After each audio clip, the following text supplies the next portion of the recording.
Olá, tudo bem? Estamos começando mais um episódio do ADMcast, o podcast que te mostra que a administração está em tudo. Eu sou Maria Rita Werneck, é um prazer receber vocês aqui no nosso podcast. Antes de trazer a minha convidada, eu quero te convidar para se inscrever aqui no canal A Serviço da Administração, para deixar seu like e pedir para você não esquecer de ativar o sininho aqui no canal para receber em primeira mão as novidades aqui sobre os nossos vídeos e também para você seguir as redes sociais do CRA São Paulo.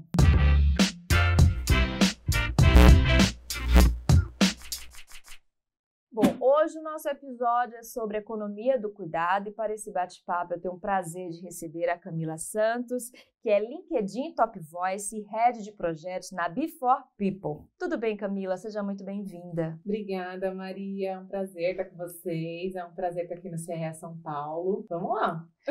Vamos iniciar já perguntando, para a Camila, o que hoje é compreendido como economia do cuidado? Olha, antes da gente falar de economia do cuidado, a gente precisa lembrar o que é cuidado, né? O cuidado, antes de tudo, é uma necessidade humana básica. Então, assim como habitação, saúde, moradia, educação, o cuidado também é uma necessidade básica.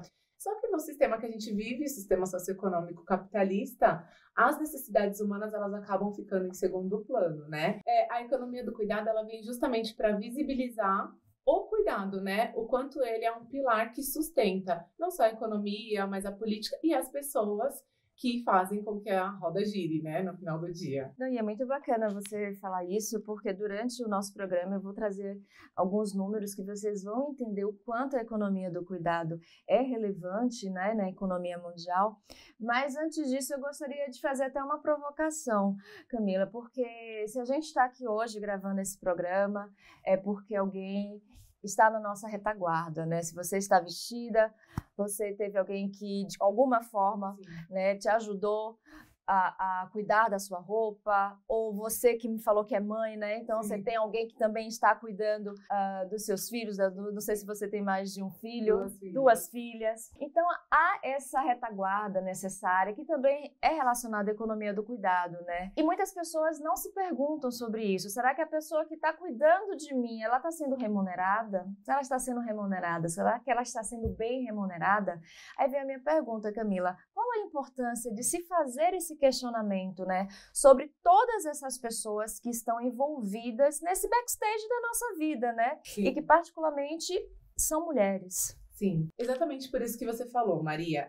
O cuidado em si, ele é uma tríade. Então, todo mundo tem o direito de cuidar, de se cuidar e de ser cuidado. Então, mesmo que você não tenha alguém que cuide de você ou não tenha alguém para você cuidar, você precisa se cuidar, né? Então, é muito importante a gente fazer esse tipo de pergunta para a gente entender e conseguir dar o peso que o cuidado tem, né? Dar, de fato, a relevância que ele tem na sociedade. E por falar em sociedade, a nossa sociedade é uma sociedade patriarcal. Sim. E por conta disso, ao longo dos anos, ao longo dos séculos, a mulher acabou herdando, vamos colocar assim, essa obrigatoriedade de ser a responsável pelo cuidado da família, pelo cuidado de familiares, né?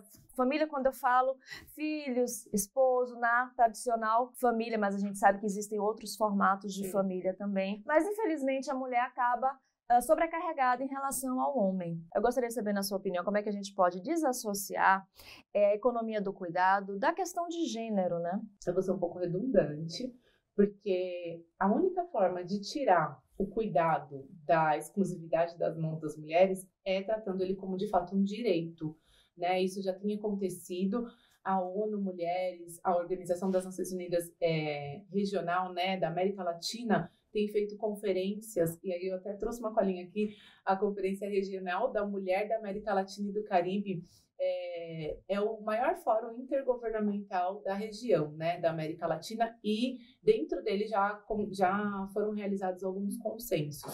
3 são os principais: o consenso de Quito, que aconteceu em 2007, o de Brasília, que aconteceu em 2010, e o de Santo Domingo, que aconteceu em 2013.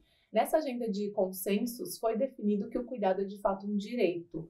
Colocar o cuidado como um direito, ele não só dá o peso do cuidado de fato, mas ele tira a exclusividade dos agentes que hoje estão exercendo cuidado, que são mulheres. Então, ele coloca na mão de que o cuidado é um problema de todas as pessoas. E vale a gente dizer também que quando a gente fala que as mulheres, elas acabam sendo sobrecarregadas, essas mulheres começam muito jovens, né, a ter essa responsabilidade. Muitas vezes são filhas de mães solos que precisam, né, ficar em casa tomando conta dos irmãos, tomando conta da casa, para a mãe poder exercer, né, o lado profissional. Aí vem uma outra questão, a falta da valorização da economia do cuidado acaba tendo um reflexo muito forte no mercado de trabalho, porque as mulheres, mais uma vez, ficam sobrecarregadas e acabam também não rendendo tanto quanto poderiam, e isso vai fortalecendo toda uma questão de equidade,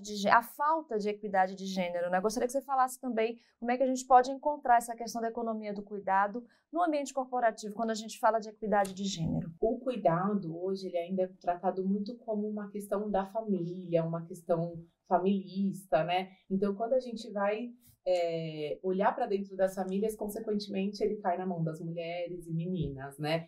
Então, quando a gente fala de trabalho, de ambiente de trabalho, profissões majoritariamente masculinas, vamos colocar um lugar como gerente de tecnologia, né? A profissão. É uma profissão que hoje a maioria dos gerentes de tecnologia são homens. Quando a gente vai comparar com gerentes de recursos humanos, em que a maioria são mulheres, as gerentes de recursos humanos ganham menos do que os gerentes de tecnologia, se eu não me engano, 25% a menos. Então, onde tem mais mulheres, consequentemente, o salário é menor. Isso tudo por conta de normas sociais, né? Justamente o que você falou, uma sociedade patriarcal. Então, todo lugar onde a mulher está inserida, o salário vai baixar. E aí, como a gente tem aqui o cuidado sendo tratado num lugar, né, da família, uma responsabilidade da família que acaba banalizando, né, a importância do cuidado, não dando a ele a importância que ele merece. Quando a gente conecta essas duas coisas, aqui ele está na família, na mulher, e aqui a mulher ganha menos. Ele vai de encontro à desvalorização da mulher no mercado de trabalho. E é uma bola de neve, né? Porque uma vez que a mulher se torna sobrecarregada, porque quando eu falo, gente, sobrecarregada, são mulheres que, além de serem profissionais, têm família, né, têm filhos, têm companheiros ou companheiras, acabam também tendo uma jornada de estudo. Para dar conta de tudo isso, precisa solicitar apoio de outras pessoas. Quando não é uma rede familiar, é uma rede paga, né, remunerada. E aí vem essa cadeia e a gente outras mulheres, e essas mulheres que cuidam das primeiras mulheres precisam de... Como é que a gente pode quebrar esse fluxo no sentido das empresas, né? Valorizarem mais essa questão da economia do cuidado, para tirar um pouco ou tirar essa carga de cima das mulheres profissionais, porque nada impede que os homens também assumem essa postura, essa posição de serem cuidadores, né? Nada impede, mas a gente ainda tem políticas que empurram, né, os homens para o lugar de coadjuvantes, digamos assim. Então, a gente até vê uma quebra de vieses, alguns homens querendo participar mais da vida familiar, né, tá mais em conjunto com as questões de cuidados, mas a gente ainda encontra uma licença que não é parental, uma licença paternidade de poucos dias, em comparação com a licença maternidade. A gente encontra até mesmo vieses, mesmo preconceitos, né? Se o homem pede pra, eu vou levar meu filho no médico. Mas seu filho não tem mãe?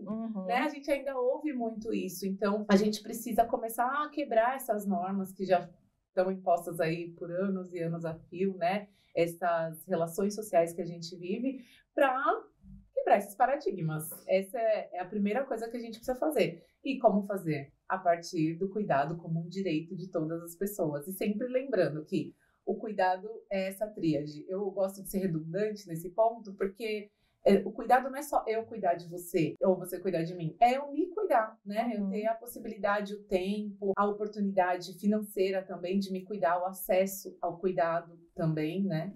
Então, tudo isso. Não, e é importante a gente lembrar também que quem cuida de quem cuida, né?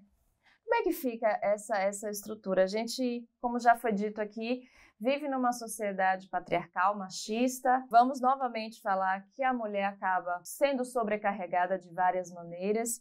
E aí vem a minha pergunta, quem cuida de quem cuida? Como é que fica essa relação até do próprio Estado, né, em promover acesso aos serviços, quando você fala que tem que ser visto como um direito universal, né? Como é que o Estado pode facilitar e fazer acontecer isso, né? Tem países que já estão se movimentando, né? Geralmente os países nórdicos, eles tratam de fato o cuidado como direito essencial, mas tem alguns países como Colômbia, Paraguai, Argentina também, que tem algumas ações pontuais voltadas para o cuidado. Então, a Colômbia, ela tem um block care, né, que eles chamam, que é um centro de cuidados. Então, ali, tanto a pessoa que é cuidada encontra recursos como psicólogos ou outros serviços voltados para o cuidado, e a pessoa que cuida encontra lugares para se especializar, né, cursos, algum ponto de apoio também. Então, o Estado, primeiro, a gente tem que voltar e o Estado precisa parar, principalmente o brasileiro, parar de tratar o cuidado como uma questão familista. As políticas brasileiras, elas estão muito ancoradas nesse lugar, de que o cuidado é uma questão da família, uma responsabilidade da família. A gente tem aí projetos sociais, políticas sociais muito voltadas para a família, o que é ótimo, mas isso não dá a possibilidade dos agentes de cuidado escolherem se aquilo vai ser exercido de fato pela família. Pode não ser, né? A pessoa pode escolher pagar, né, por um serviço de cuidado, e às vezes a pessoa não tem acesso, né? E a gente tem se deparado, inclusive, com uma realidade em que cada vez menos pessoas têm acesso ao cuidado. Os serviços de cuidado não conseguem abraçar todas as pessoas, porque também a gente está envelhecendo, uma sociedade envelhecida, e aí a gente começa a encontrar outros percalços dentro do âmbito do cuidado, né? Bom, acho que eu fui longe, né? Não, mas é isso aí. A gente quer trazer aqui vários pontos para formatar e fortalecer essa discussão, porque agora eu vou chegar com os dados e vocês vão entender por que é importante a gente trazer para a sociedade um debate sobre a economia do cuidado. Vários estudos, gente, apontam que a não valorização da economia gera uma perda milionária para vários países. Por exemplo, só nos Estados Unidos, esta economia representaria mais de 600 milhões de dólares. E uma pesquisa da Oxfam International revela que se todas as mulheres e meninas, o que a gente estava falando, eles fazem esse recorte, né, entre as mulheres e meninas, ganhassem pelo trabalho de cuidado que elas realizam durante um ano em todo o mundo, seria acrescentado à economia global o valor de 1,8 trilhão de dólares, 24 vezes a riqueza gerada no Vale do Silício, né, que é esse local onde as tecnologias disruptivas são inventadas, é o grande, como é que eu posso dizer, o grande marco, né, desse novo século que a gente está vivendo. Aí vem a minha pergunta, o que é que falta, Camila? O que é que falta para os países, para os gestores, para as sociedades, de uma forma geral, enxergarem a economia como uma fonte de renda mesmo, né? Porque pelos números que aqui a gente apresentou,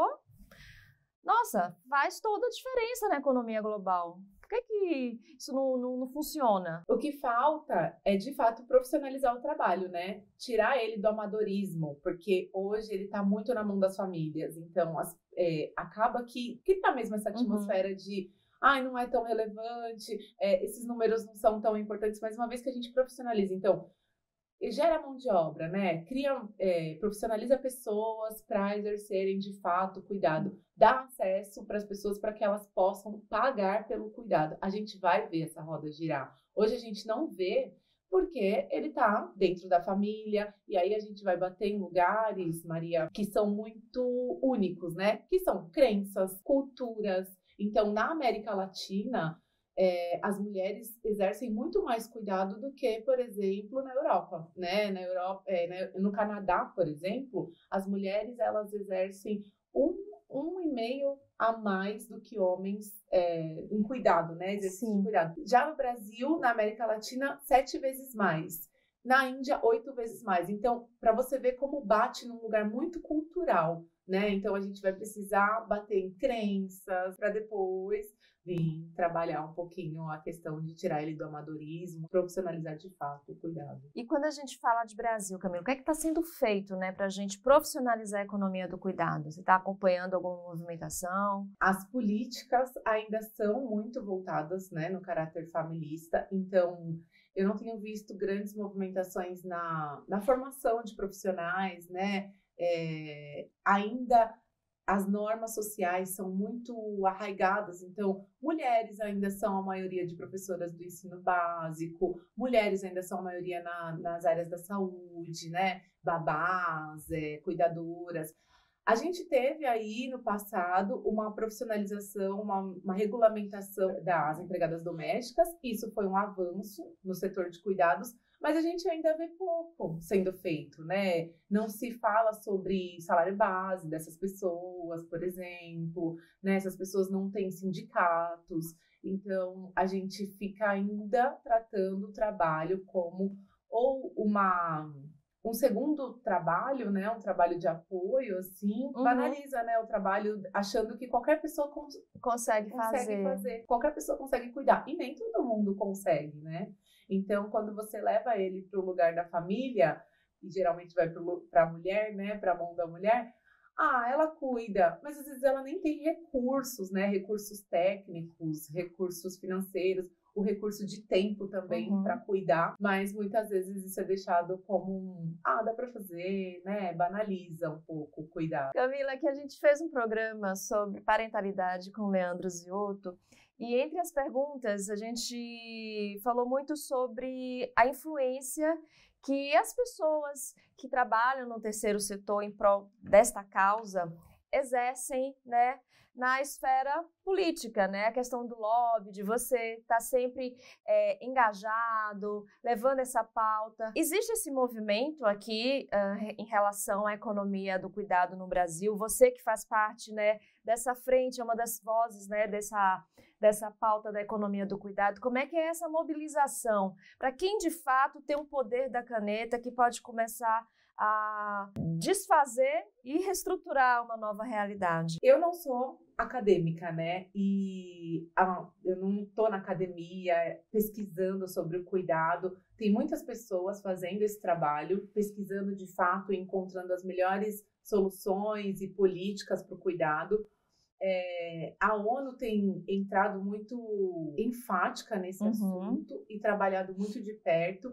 Então, as soluções para se promover o cuidado têm vindo muito mais de fora, né? E muito mais da academia que faz esse movimento, academia, Organização das Nações Unidas, os pactos também, né? Pela Agenda 2030. Então, vem trazendo essas soluções para o Brasil, mas numa modalidade de, sabe assim, de onda. Não que está acontecendo, começando aqui, né? Eu vejo ainda no Brasil um movimento fraco. Uma marolinha, né? A famosa marolinha. E eu não vou falar só a nível Brasil, vou falar a nível América Latina mesmo. Eu vejo um movimento fraco. Justamente, gente, eu tô sendo super redundante, porque são duas coisas que a gente precisa, duas barreiras que a gente precisa ultrapassar para começar a falar do cuidado de uma forma mais séria, né? Então, a questão da família e a questão do direito. E no Brasil, isso ainda é muito, sabe, muito raso, assim, não é discutido em profundidade. Então, a gente ainda... E aí, de novo, América Latina, Brasil... ainda é discutido muito num lugar familista. A gente não consegue avançar porque fica nesse lugar, né? As políticas, as soluções estão nesse lugar, não estão tratando o cuidado como um direito de todos, não está tratando o cuidado de uma forma mais abrangente. O que vem como solução acaba vindo de fora, vem das ações intergovernamentais. Então, acaba que no Brasil a coisa fica um pouco... Você acha que pode ajudar alguma coisa a fortalecer esse movimento, os debates crescentes sobre outras pautas, né, como questões de gênero, né, diversidade, inclusão, não só no ambiente corporativo, mas na sociedade de uma forma geral, porque aí a gente entra em outros assuntos como relações homoafetivas, novas e diferentes formas de família. Você acha que isso também pode ajudar? Eu acho que ajuda, mas acaba colocando um pano de fundo no cuidado, né? Tá. Eu ainda acho que o cuidado precisa vir antes. Eu entendo, tem toda essa questão de gênero mesmo, que o cuidado ele bate primeiro nas mulheres, mas se a gente cuidar primeiro do cuidado, a gente começa a resolver as questões de gênero de forma mais rápida, porque a gente não está conseguindo ver. Parece que o cuidado está em segundo plano, né? E aí é uma opinião minha mesmo.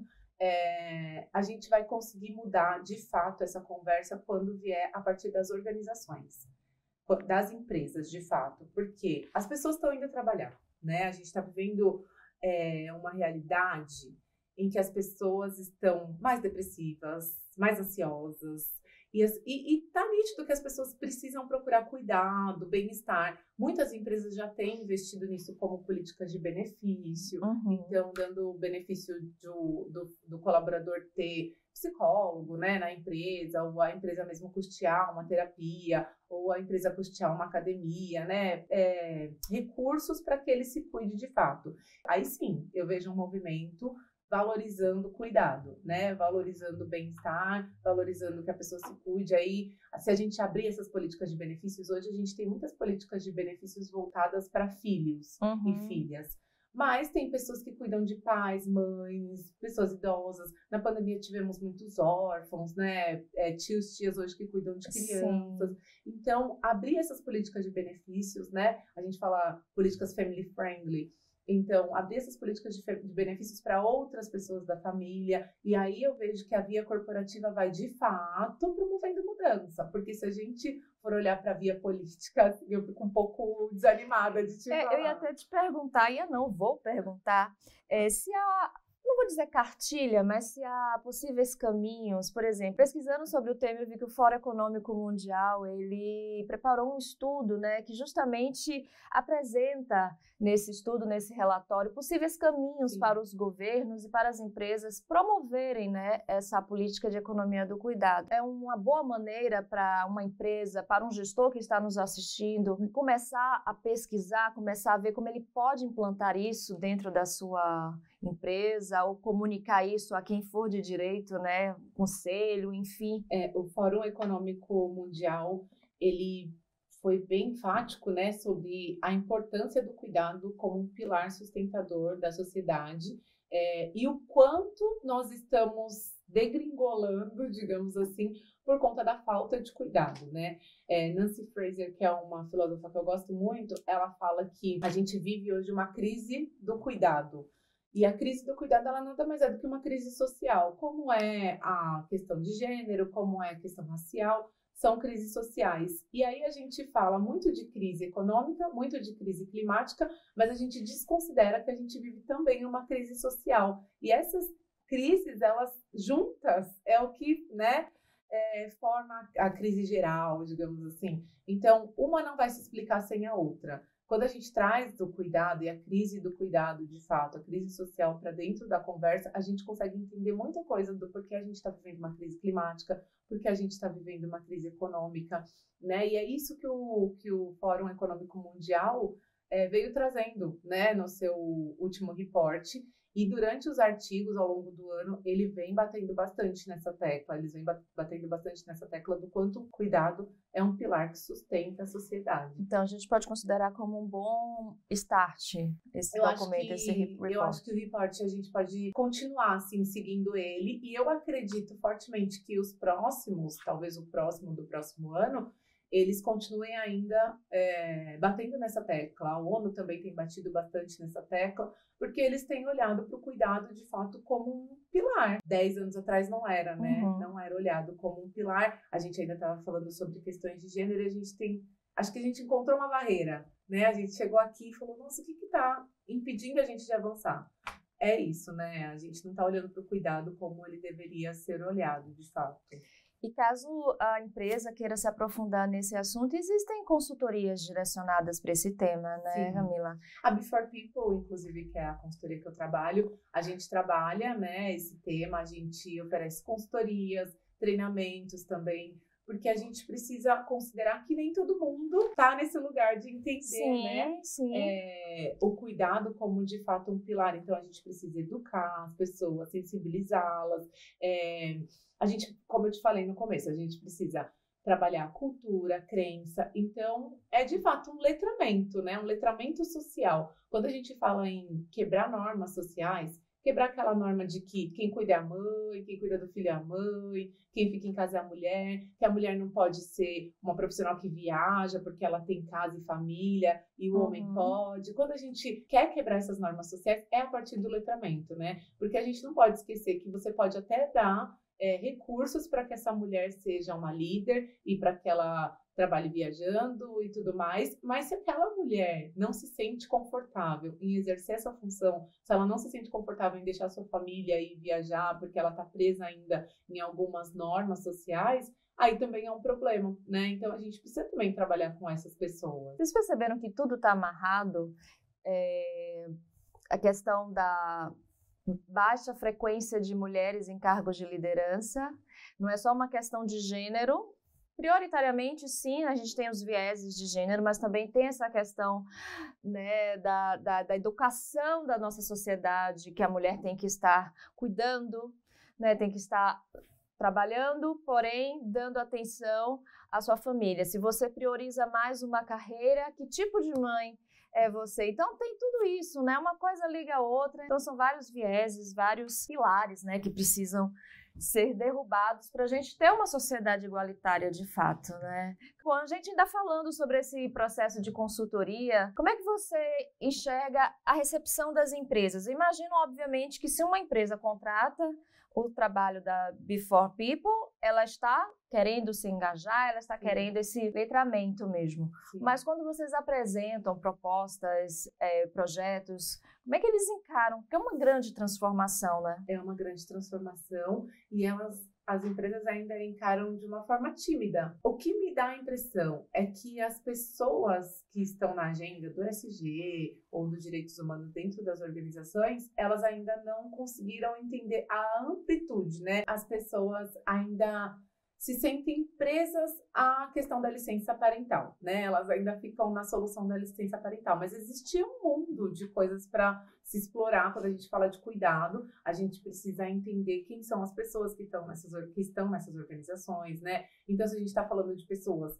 que vêm da periferia, se a gente está falando de um trabalho remoto, de um trabalho presencial, se a gente está falando de pessoas de outros países, se a gente está falando de imigrantes, a gente tem que entender quem são essas pessoas. É um trabalho cauteloso, quase artesanal, digamos assim, né? Porque imagino. A gente precisa conhecer, de fato, aquela população, e aí aquela população, ela vai nos mostrar o que é que ela precisa, né, como cuidado, o que é importante para ela como cuidado. Se a gente tem aqui mais pessoas que têm filhos, a gente precisa de uma escola. Uma política muito fácil e simples. Uma empresa ter um convênio com uma escola próxima à empresa, por exemplo. Né? Desconto na mensalidade, ou ter algum tipo de convênio para os pais que trabalham ali, vão todos os dias, né? E precisam deixar os filhos. É uma política simples, Sim. Né? Mas a gente ainda vê as pessoas discutindo a licença parental, o pai fica 1 mês, ou fica 2 meses, ou fica 3 meses. Isso é importante também, né? Mas a gente precisa olhar para o cuidado como um todo, né? E aí, a gente ainda está chegando nas empresas abrindo, né? Falando, quando a gente fala de cuidado, não é só sobre parentalidade, não é só sobre a mulher, é sobre um direito, é sobre isso aqui, esse montante de coisa. E aí a gente vê que as pessoas vão abrindo, assim, a cabeça, então a gente está nesse momento de sensibilização, de ir chegando, e de forma sempre muito estratégica, porque a gente não pode esquecer que a empresa, ela visa sempre os números, né, Sim. Maria? Então, a gente precisa mostrar para ela o quanto aquilo vai refletir no final do dia no seu impacto, no seu resultado, porque no final são as pessoas que estão ali, né? E eu imagino que qualquer tipo de empresa, de qualquer tamanho, possa, dentro da sua realidade, Sim. promover, né? Sim. Você deu aqui vários exemplos. Quando a gente fala nessas transformações, eu imagino que também venha logo à cabeça grandes empresas, grandes corporações, mas um pequeno negócio pode promover ações né? É só você, como você falou, conhecer as necessidades do seu colaborador, da pessoa que o pequeno, que está do ele seu é até lado. mais fácil, na verdade. Sim.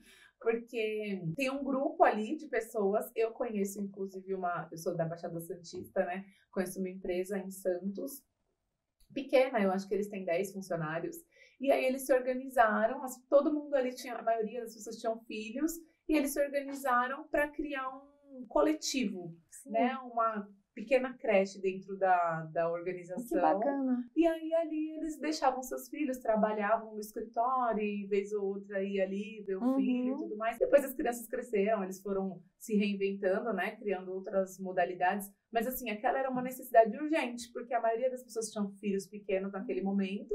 E aí, como que a gente vai se organizar? A gente tem aqui 10 pessoas que precisam trabalhar e crianças que precisam ser cuidadas. Como que a gente vai fazer? A gente vai fazer um coletivo aqui, uma creche que vai ficar anexa ao nosso escritório. Olha aí, é uma solução, né? Todo mundo trabalhava tranquilo, os filhos também se sentiam seguros porque estavam... E não, acredito que no final do mês o rendimento era... E foi isso, inclusive, que eles perceberam, assim, que eles renderam muito mais, que eles iam trabalhar com mais gosto, né, com mais vontade e tudo mais. Isso não deixa de ser uma solução estratégica, parece que é uma solução, assim, meio que fundo de quintal, né, mas não é. Não deixa de ser uma solução estratégica, porque com o tempo também, isso vai dando tempo, espaço para eles pensarem em outras soluções. Nossos filhos vão crescer, vamos colocar numa escola. E se torna exemplo para outras empresas, né? Acaba influenciando e aí vai amadurecendo. Maravilha. Bom, Camila, faz sentido a gente trazer aqui para nossa conversa falar sobre o que é trabalho reprodutivo e o que é trabalho produtivo. Eu achei esses dois conceitos dentro desse assunto economia do cuidado. E eu queria saber de você se faz diferença, se faz sentido a gente falar sobre isso aqui. O trabalho produtivo nada mais é do que o trabalho que gera dinheiro, né? O trabalho comercial. E o trabalho reprodutivo é um trabalho que não. Por exemplo, o de cuidado, o trabalho doméstico, fazer comida, limpar a casa, isso é o trabalho reprodutivo, né? Então, faz sentido. O cuidado que a gente está falando aqui, na verdade, são os dois, né? Mas a grande maioria ainda está no trabalho reprodutivo. Que é o que precisa também ser valorizado, né? Precisa ser, de fato, profissionalizado. Ele não deixa de ser produtivo, né? Ele é produtivo também, mas ele precisa ser remunerado de forma justa, porque tem alguns trabalhos que são, por exemplo, o trabalho doméstico, ele é remunerado, mas ele é mal remunerado, né? Ele é pouco valorizado. A dona de casa realiza o trabalho reprodutivo para a gente. A empregada doméstica também. Também, porém ela é mal remunerada. Isso.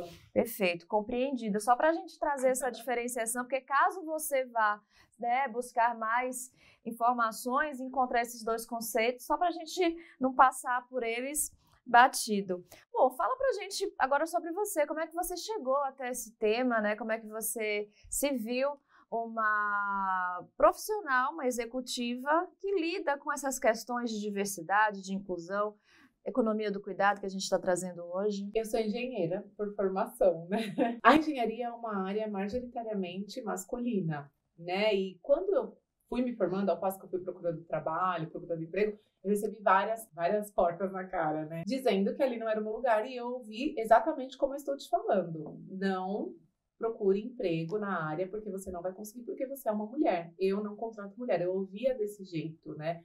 Isso há 10 anos atrás. É isso que eu ia te falar, a gente estamos falando agora, né? 10 anos atrás. Ontem. E aí, eu realmente desisti de procurar emprego na área, mas meio desiludida, assim. Então, eu fui para a área administrativa, para a área de gestão, que foi uma área que me aceitou melhor. Mas eu usava um pouco dos recursos que eu tinha na engenharia, né? Da gestão, da liderança e tudo mais, mas eu não fiquei calada, digamos assim. Ainda foi um tema que eu fui pesquisar, me gerou um incômodo, né? E aí, em 2016, eu saí do mercado formal, né, do corporativo, e eu resolvi empreender. E aí eu virei uma empreendedora. E aí, quando você vai se deparando também com esse universo do empreendedorismo, você vai se deparando com várias situações de gênero também, de novo, né? E foi na mesma época que eu tive minha primeira filha, eu tenho uma filha de 6 anos. Eu tinha muita dificuldade de empreender, porque eu tinha que trabalhar, cuidar de criança, né? Cuidar de casa, toda aquela coisa. E aí eu me vi indignada. Me vi um pouco fora, né? Por que que eu não posso? Uma coisa que eu gosto tanto, eu não queria abandonar minha carreira, por que que eu não posso estar aqui? E aí eu comecei a estudar. Comecei a estudar, ler e procurar recursos e formas de sair, assim, né? De estratégias, digamos assim. Sim.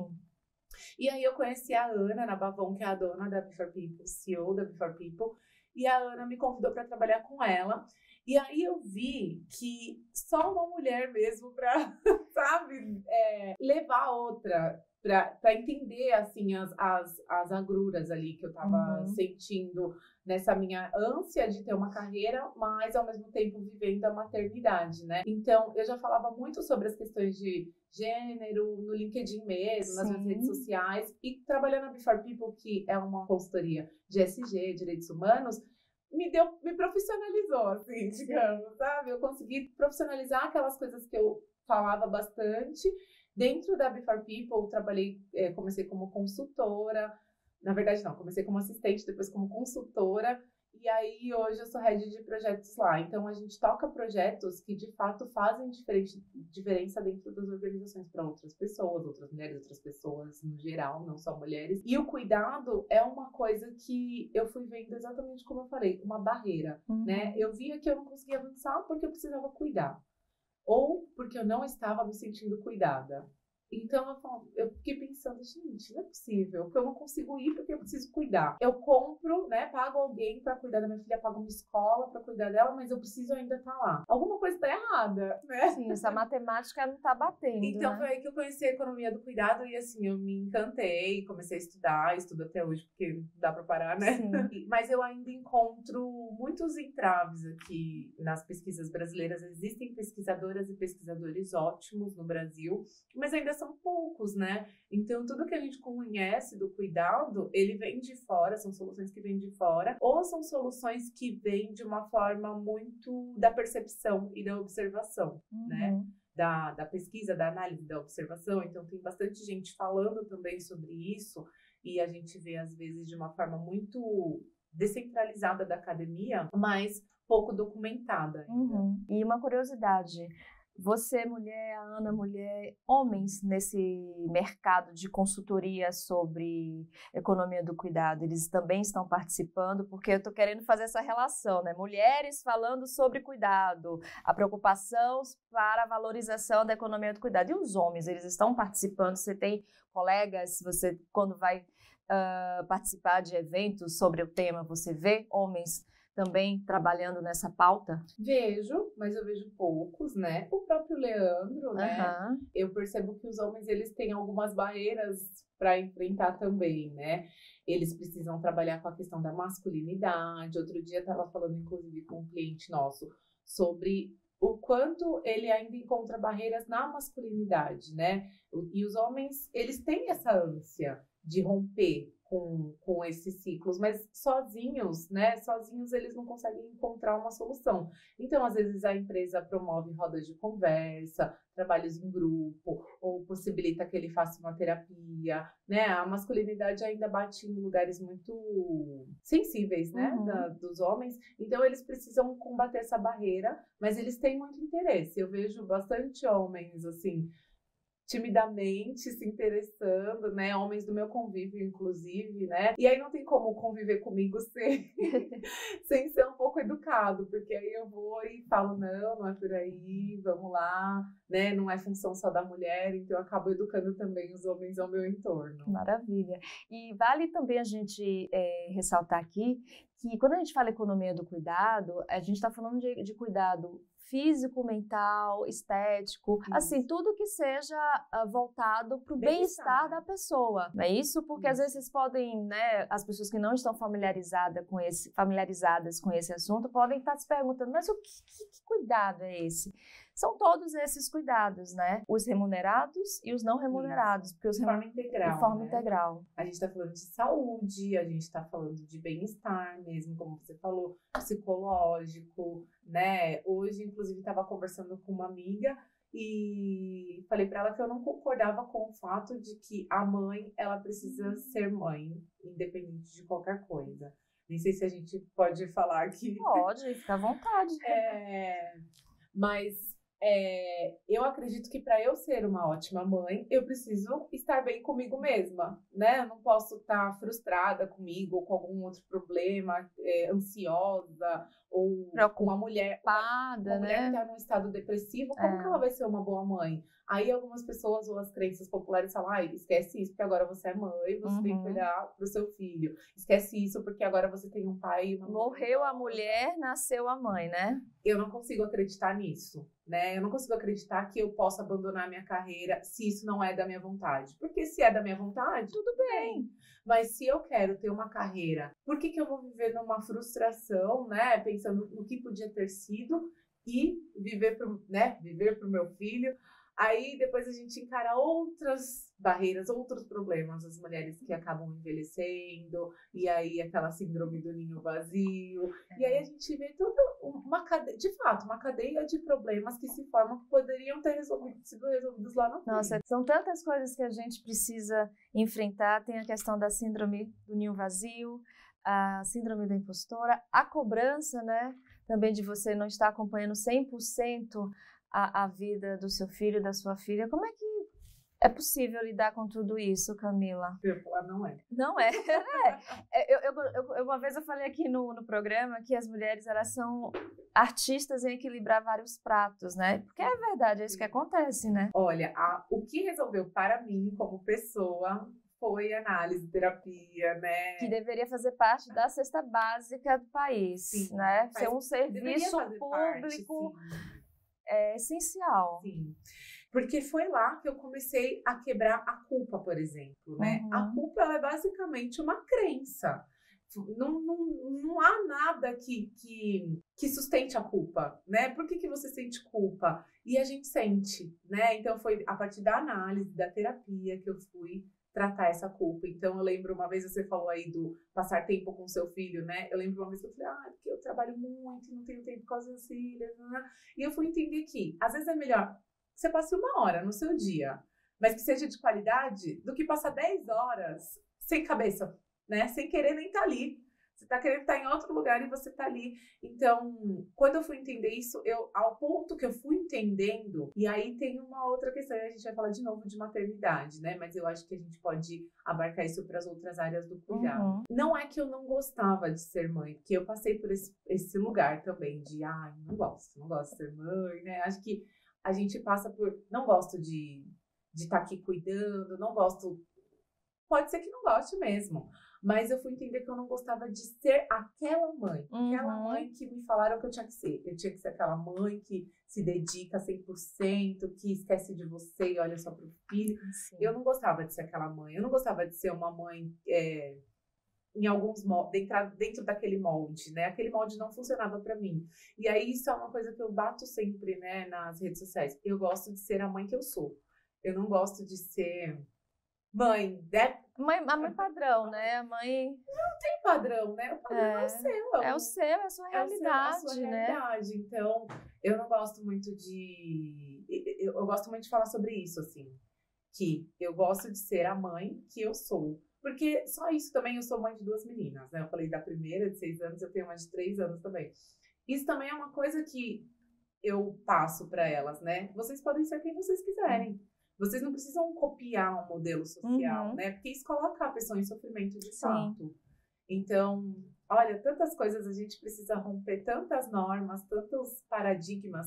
E aí, para mim, o único jeito de romper é análise, terapia, é sensibilização, é letramento, e eu acho que as organizações elas conseguem de fato apoiar. Né? Se a via política não consegue, eu acredito que as organizações aí no sistema capitalista elas são as maiores possibilidades. Certo.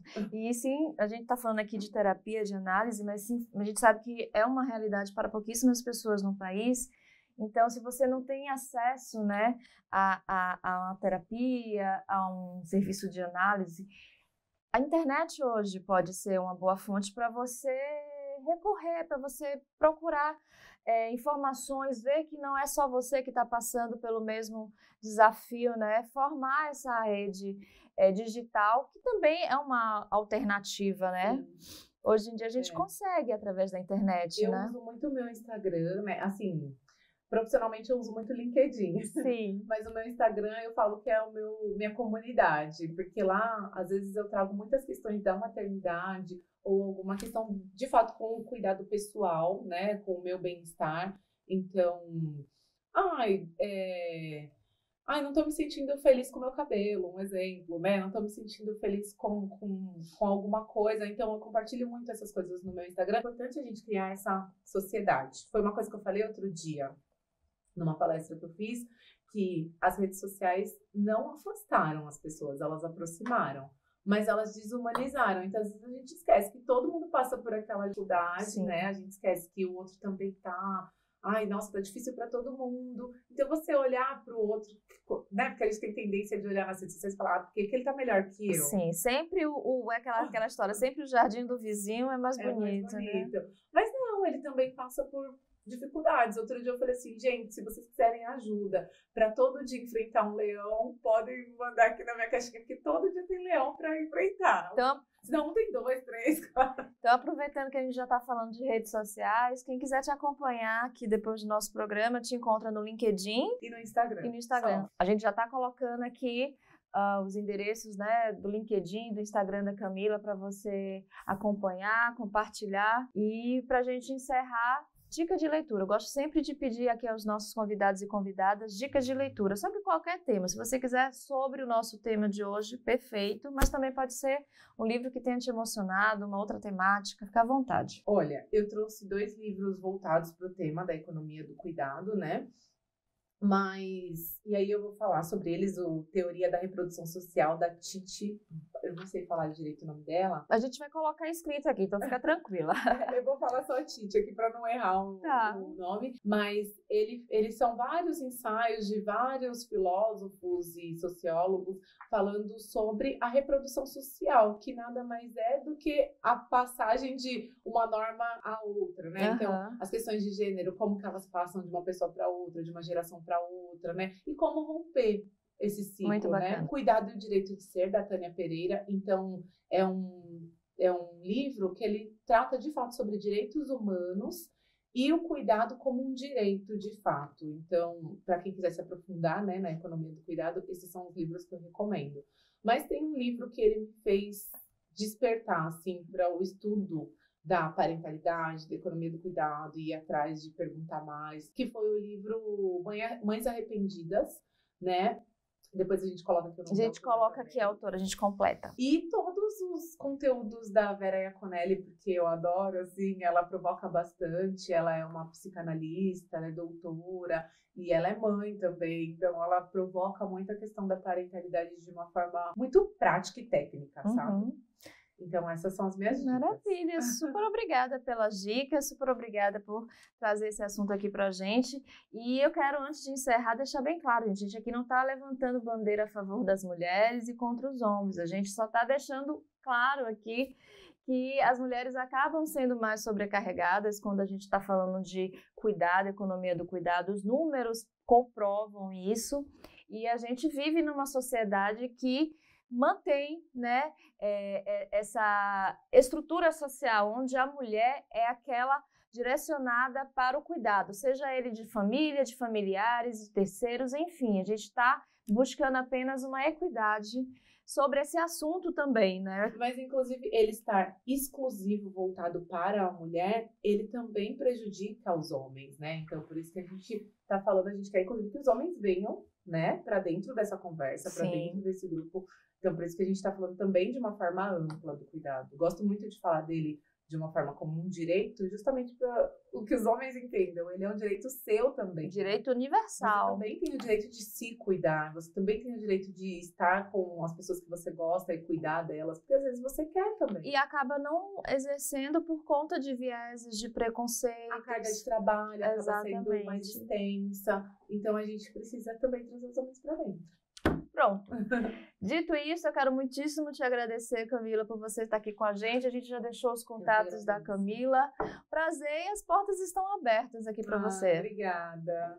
Obrigada, gente. E muito obrigada a você também que ficou conosco aqui em mais uma edição do ADMcast, o podcast que te mostra que a administração está em tudo. Não esqueça de deixar nos comentários o que vocês acharam sobre o nosso programa, sobre o nosso tema. Escrever também próximos assuntos que você gostaria, né, que vocês gostariam de assistir aqui. Deixe seu like, seus comentários, se inscreva no canal e não esqueça de seguir as redes sociais do CRA São Paulo. Tchau, tchau.